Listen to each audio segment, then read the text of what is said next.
Write a program in Java to enter a string and display all the palindrome word present in the string. इस programme में हम लोग को एक string input लेना है और उस स्ट्रिंग में से जो जो वर्ड पैलिंड्रोम वर्ड होगा वही सिर्फ डिस्प्ले करना है। पैलिंड्रोम वर्ड किसे कहते हैं? जिस वर्ड को रिवर्स करने के बाद भी वो वर्ड सेम रहे तो उसे हम लोग पैलिंड्रोम वर्ड कहते हैं। जैसे कि इस सेंटेंस में हम लोग को mom and dad are not at home, ये स्ट्रिंग में से मॉम एक पैलिंड्रोम वर्ड है, क्योंकि मॉम को अगर रिवर्स किया जाए तो वो रिवर्स करने से भी मॉम ही आता है, तो इसको हम लोग पैलिंड्रोम वर्ड कहेंगे। ए एन डी एंड जो कि एक पैलिंड्रोम वर्ड नहीं है, क्योंकि इसको अगर रिवर्स किया जाए तो डी एन ए हो जाता है। जो गिवन वर्ड था वो एंड था और उसको रिवर्स करने के बाद वो हो गया डी एन ए, तो वो दोनों सेम नहीं हुआ, तो इसे हम लोग पैलिंड्रोम वर्ड नहीं कह सकते हैं। प्रोग्राम को हम लोग रन करते हैं।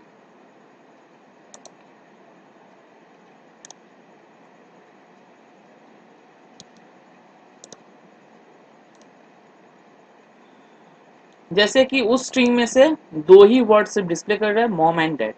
क्योंकि हम लोग प्रोग्राम का अगर सिंटैक्स देखें तो सिंटैक्स में हम लोग ने str एक वेरिएबल लिया गया था जहां स्ट्रिंग वेरिएबल है, और उनमें हम लोग ये पूरा स्ट्रिंग स्टोर कर लिए थे, इसीलिए हम लोग को यूजर इनपुट देने का जरूरत नहीं पड़ रहा है।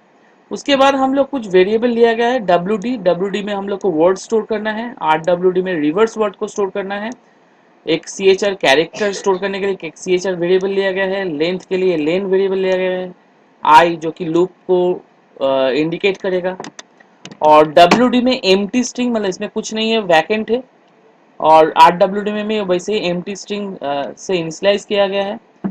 उसके बाद हम लोग str के एंड में एक स्पेस ऐड किए हैं, उसके बाद लेंथ कैलकुलेट किया गया है उस स्ट्रिंग का आफ्टर एडिंग द स्पेस। उसके बाद लूप चलाया गया और इस लूप से हम लोग एक एक करके वर्ड को एक्सट्रैक्ट करना है, उसके बाद उसको चेक करना है वो वर्ड रिवर्स करने से वो पैलिंड्रोम है कि नहीं। इस प्रोग्राम को हम लोग एक एनिमेशन के द्वारा थोड़ा समझेंगे और इसको क्लियर करेंगे। इस प्रोग्राम में str एक स्ट्रिंग वेरिएबल है जिसमें mom and dad are not at home इस स्ट्रिंग को स्टोर किया गया है। इस स्ट्रिंग को हम लोग एक टेबल के मदद से इसका जो इंडेक्सिंग पोजीशन है वो दिखाया गया है, जिसका इंडेक्सिंग पोजीशन स्टार्टिंग पोजीशन 0 है और एंडिंग पोजीशन 26 है। इसके बाद हम लोग इस स्ट्रिंग का एंड में हम लोग एक स्पेस ऐड कर दिए हैं, जिससे कि इसका जो इंडेक्सिंग लास्ट इंडेक्सिंग पोजीशन 26 था अभी 27 हो चुका है और लास्ट इंडेक्सिंग पोजीशन में स्पेस है। ये स्पेस ऐड करने का कारण है हर एक वर्ड को अलग करने के लिए स्पेस बहुत ही ज़रूरी है, क्योंकि एक वर्ड को दूसरे वर्ड से अलग करने के लिए स्पेस यूज होता है। जैसे कि मॉम और एंड के बीच में जो स्पेस है इससे ये दो वर्ड अलग होता है, मॉम अलग वर्ड हुआ, एंड अलग वर्ड हुआ। तो लास्ट वाला जो वर्ड है उसमें अगर स्पेस नहीं रहेगा, जावा में इसी तरीके से लॉजिक क्रिएट किया गया है जिससे कि स्पेस आने से वर्ड को हम लोग अलग कर सकते हैं। अगर होम के बाद अगर स्पेस नहीं देंगे तो होम वर्ड को हम अलग नहीं कर पाएंगे, ये ऐड तक आके ही रुक जाएगा। इस प्रोग्राम का ये स्पेस ऐड करने के बाद जो उसका लेंथ है वो हम लोग कैलकुलेट किए हैं और लेन बोल के वेरिएबल में उसको स्टोर किया गया है, जहां हम लोग str.length फंक्शन का इस्तेमाल किए हैं। अब हम लोग प्रोग्राम का कोडिंग पार्ट में आते हैं। इस प्रोग्राम में एक फॉर लूप इस्तेमाल किया गया है जहां i equals to 0, i less than len i plus plus, मतलब 0 से लेके 27 तक ये लूप एग्जीक्यूट होगा। और उसके बाद chr एक कैरेक्टर वेरिएबल लिया गया है जहां str.char फंक्शन के इस्तेमाल करते हुए एक एक करके कैरेक्टर को chr में स्टोर किया जाएगा। अब chr में किया हुआ कैरेक्टर अगर स्पेस होता है तो ये सेगमेंट चलेगा, जहां चेक किया जाएगा rwd और wd में जो वर्ड स्टोर है वो अगर इक्वल है तो वो डिस्प्ले होगा, और wd वाला जो वर्ड है वो एम्प्टी से रिप्लेस हो जाएगा, मतलब उसमें जो भी वर्ड स्टोर होगा उसको वैकेंट कर दिया जाएगा, एम्प्टी कर दिया जाएगा। वैसे rwd को भी वैकेंट एंड एम्प्टी कर दिया जाएगा। अगर ये स्पेस नहीं होता है तो wd में एक एक करके कैरेक्टर ऐड होगा और rwd में वही कैरेक्टर रिवर्स वे में ऐड होगा। अब देखते हैं जब i का वैल्यू 0 होगा उस समय में chr में एम स्टोर होगा। एम स्टोर होने के समय में क्योंकि CHR में एम स्टोर है जो कि स्पेस नहीं है, तो एल्स पार्ट एग्जीक्यूट होगा। एल्स पार्ट में WD में पहले तो WD है जो कि एम्प्टी है, प्लस एम CHR में जो कि एम स्टोर है वो ऐड हो जाएगा, और WD में अभी एम स्टोर हो जाएगा। उसके बाद RWD में आते हैं जहां एम आगे है और उसके बाद RWD है, इसलिए एम प्लस एम टी जो कि RWD में कुछ नहीं है तो वो एम टी स्ट्रिंग है, वो ऐड होके इसमें भी एम आ जाएगा।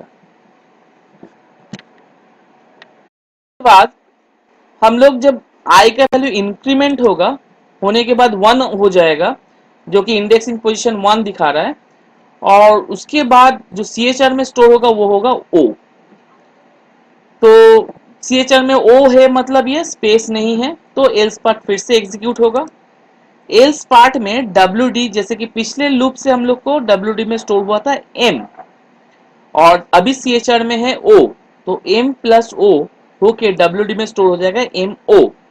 उसके बाद आते हैं RWD में, पिछले बार RWD में था M और अभी CHR में है O, तो CHR का जो पोजीशन है वो RWD के आगे है, तो ये O प्लस M ऐड होके हो जाएगा OM। अब फिर से I का वैल्यू फिर से इंक्रीमेंट होगा, अब I का वैल्यू हो जाएगा 2 जो कि इंडेक्सिंग पोजीशन 2 दिखा रहा है।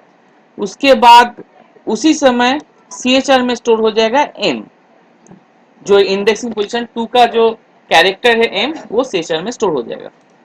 ये स्टोर होने के बाद WD में पहले ही हम लोग MO स्टोर कर चुके थे, अभी CHR में M है तो MO प्लस M ऐड होने के बाद WD में एक न्यू स्ट्रिंग आ जाएगा जो कि है MOM मॉम। और RWD में क्योंकि OM था और आगे जो है M ऐड हो गया, तो MOM मॉम इसमें भी ऐड होके न्यू स्ट्रिंग जो है वो RWD में स्टोर हो जाएगा। आई का वैल्यू इंक्रीमेंट होते हुए थर्ड इंडेक्सिंग पोजीशन में जाएगा, और थर्ड इंडेक्सिंग पोजीशन में CHR में स्टोर होगा स्पेस। क्योंकि CHR में स्पेस है, अब जाके वो चेक करेगा जो कि WD में MOM स्टोर हुआ, RWD में भी रिवर्स वे में MOM ही स्टोर हुआ मतलब मॉम, तो दोनों ही इक्वल होगा। इधर हम लोग इग्नोर केस इस्तेमाल किए हैं, इससे अगर MOM में से कोई भी कैरेक्टर कैपिटल या स्मॉल है तो उसको इग्नोर करेगा, खाली चेक किया जाएगा कि दोनों इक्वल है कि नहीं। अगर इक्वल है तो वो डिस्प्ले हो जाएगा, क्योंकि ये दोनों इक्वली है तो इसमें MOM प्रिंट हो जाएगा, डिस्प्ले हो जाएगा आउटपुट स्क्रीन में। और उसके बाद WD में जो कि MOM स्टोर था वो वैकेंट हो जाएगा, वो एम्प्टी स्ट्रिंग उसमें से इनिशियलाइज कर दिया जाएगा, RWD में एम्प्टी स्ट्रिंग से इनिशियलाइज कर दिया जाएगा, मतलब वो क्लियर कर दिया जाएगा।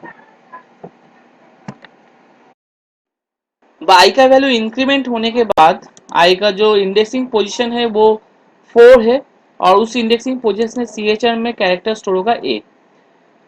क्योंकि CHR अभी स्पेस नहीं है तो ये एल्स पार्ट में आ जाएगा, और WD में MT प्लस A ऐड होने के बाद WD में A स्टोर हो जाएगा, और RWD में A प्लस MT स्ट्रिंग जो है ऐड होने के बाद A स्टोर हो जाएगा RWD में।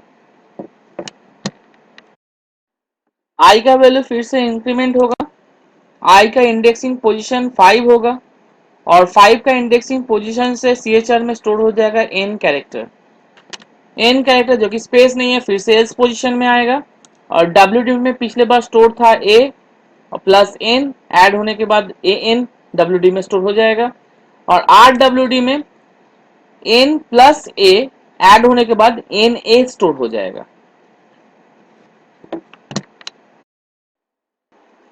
फिर से I का वैल्यू इंक्रीमेंट होगा, उसका इंडेक्सिंग पोजीशन होगा 6, और 6 इंडेक्सिंग पोजीशन से कैरेक्टर में स्टोर हो जाएगा, CHR में स्टोर हो जाएगा D। तो D जो कि स्पेस नहीं है तो एल्स पार्ट में फिर से एग्जीक्यूट होगा, और WD में जो कि पिछले बार AN था प्लस D ऐड होके AND एंड आ जाएगा, स्टोर हो जाएगा, और RWD में D प्लस NA ऐड होने के बाद DNA स्टोर हो जाएगा। आई का वैल्यू इंक्रीमेंट होते हुए इंडेक्सिंग पोजीशन 7 में आ जाएगा और 7 indexing position C H R में स्पेस स्टोर हो जाएगा। क्योंकि सी एच आर में स्पेस है, अब चेक किया जाएगा डब्ल्यू डी में एंड और आर डब्ल्यू डी में डी एन ए दोनों इक्वल है कि नहीं। क्योंकि ये दोनों इक्वल नहीं है तो ये प्रिंट नहीं होगा। अब जाके डब्ल्यू डी का जो एंड वाला वर्ड है वो रिप्लेस हो जाएगा एम्प्टी स्ट्रिंग से और आर डब्ल्यू डी में जो स्टोर था डी एन ए वो रिप्लेस हो जाएगा फिर से एम्प्टी स्ट्रिंग से। इसी तरीके से हम लोग आगे जाके एक एक करके वर्ड को एक्सट्रैक्ट करेंगे। डब्ल्यू डी में जो वर्ड रहेगा आर डब्ल्यू डी में उसको रिवर्स वर्ड उसको चेक किया जाएगा दोनों को इक्वल है कि नहीं। अगर इक्वल होगा तो वो प्रिंट हो जाएगा। आगे जाके ऐसे ही dad, are, not, at, home, इस तरीके से हम लोग हर एक वर्ड को चेक करेंगे और चेक करके देखेंगे कि दोनों इक्वल है कि नहीं। और इस प्रोग्राम में क्योंकि मॉम और डैडी पैलिंड्रोम स्ट्रिंग है जिसमें कि रिवर्स करने से भी सेम आता है, तो यही दो वर्ड सिर्फ प्रिंट होगा और सारा जो है वो चेक किया जाएगा क्योंकि वो रिवर्स करने से सेम नहीं होता तो वो प्रिंट नहीं होगा। और लास्ट में जो हम लोग स्पेस ऐड किए थे, ये स्पेस ऐड करने का कारण ही था कि होम जो वर्ड है उसको हम लोग एक्सट्रैक्ट कर पाए। क्योंकि होम जब वर्ड डब्ल्यू डी में स्टोर हो जाएगा होम और आर डब्ल्यू डी में E M O H store हो जाएगा, वो तभी हम लोग एक्सट्रैक्ट कर पाएंगे अगर एंड में मुझे स्पेस मिले। क्योंकि इधर लॉजिक ही क्रिएट किया गया है, अगर स्पेस है तो ही हम लोग चेक कर पाएंगे। इसीलिए हम लोग प्रोग्राम का जब स्टार्ट हुआ तो उसी समय हम लोग एसटीआर में जो वर्ड स्टोर किए, स्ट्रिंग स्टोर किए थे, उस स्ट्रिंग के बाद एक स्पेस उसके दूसरे लाइन में हम लोग ऐड कर दिए थे।